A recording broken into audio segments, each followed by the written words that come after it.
ఐఐటీలో triple ఐటీలో BTech చేయాలనేది మీ డ్రీమా? అయితే ఇది ఇండియాలో ఒకే ఒక యూనివర్సిటీ వల్ల సాధ్యం. అదే జేకే లక్ష్మీపతి యూనివర్సిటీ. ఇప్పుడే సంప్రదించండి.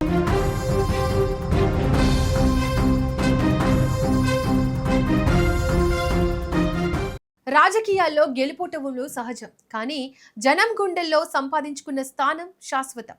పవర్ ఉన్నా లేకపోయినా జనంతోనే నా పయనం, జనమే నా బలం అంటున్న వైఎస్ఆర్ కాంగ్రెస్ పార్టీ అధినేత మాజీ ముఖ్యమంత్రి వైఎస్ జగన్మోహన్ రెడ్డి తన సొంత గడ్డపై అడుగుపెట్టారు. వైఎస్ఆర్ జిల్లాలో 2 రోజుల పాటు వైఎస్ జగన్ సుడిగాలి పర్యటన చేయబోతున్నారు. పులివెందులకు జగన్ వస్తున్నారనేసరికి జగన్ కోసం జనం కదిలి వచ్చారు. దీంతో తన నియోజకవర్గ ప్రజల కష్ట సుఖాలు తెలుసుకోవడానికి జగన్ సిద్ధమైపోయారు.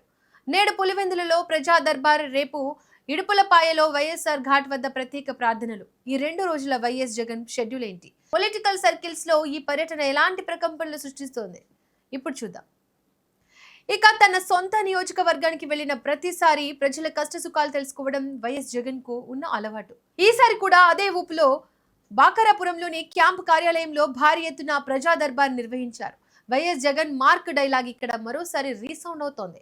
రాజకీయాల్లో పదవులు వస్తాయి పోతాయి, కానీ నిలబడేది కేవలం మనం ప్రజలకు చేసిన మంచే. నేను విన్నాను, నేను ఉన్నాను, మీ కష్టాలన్నిటికీ నేనే బాధ్యత తీసుకుంటాను.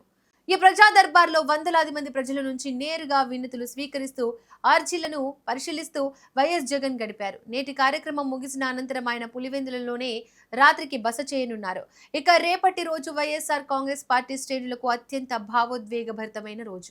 దివంగత ముఖ్యమంత్రి మహానేత డాక్టర్ వైఎస్ రాజశేఖర్ రెడ్డి జయంతి సందర్భంగా రేపు ఉదయం వైఎస్ జగన్ పులివెందుల నుంచి బయలుదేరతారు.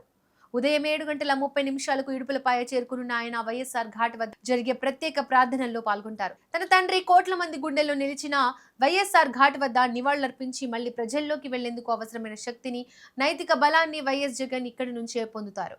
ఇక్కడ కార్యక్రమం ముగిసిన తర్వాత వైఎస్ జగన్ తిరుగు ప్రయాణం కానున్నారు. ఎన్నికల ఫలితాల తర్వాత వైఎస్ జగన్ పర్యటనలపై సర్వత్రా ఆసక్తి నెలకొంది. జగన్ ఎప్పుడు వచ్చినా సొంత నియోజకవర్గంలో ప్రజల నుంచి వస్తున్న స్పందన చూస్తుంటే జగన్ పట్ల ప్రజల్లో ఉన్న ఆదరణ ఏమాత్రం తగ్గలేదని స్పష్టమవుతోంది. అధికారంలో ఉన్నా లేకపోయినా పులివెందుల జనానికి జగనన్నే కొండంత అండా అనే నమ్మకం ఈ ప్రజా దర్బార్తో మరోసారి రుజువైంది. మొత్తానికి వైఎస్ జగన్ 2 రోజుల పులివెందుల ఇడుపులపాయ పర్యటన అటు వైఎస్ఆర్సీపీ శ్రేణుల్లో కొత్త ఉత్సాహాన్ని నింపుతోంది. ప్రజా దర్బార్ ద్వారా ప్రజల సమస్యలను తెలుసుకుంటూ మహానేత వైఎస్ ఆశయాల సాధన దిశగా వైఎస్ జగన్ తన తదుపరి వ్యూహాలను సిద్ధం చేసుకుంటున్నారు. ఏది ఏమైనా జగన్ పులివెందుల పర్యటన పార్టీ శ్రేణుల్లో కొత్త ఉత్సాహాన్ని నింపబోతోంది.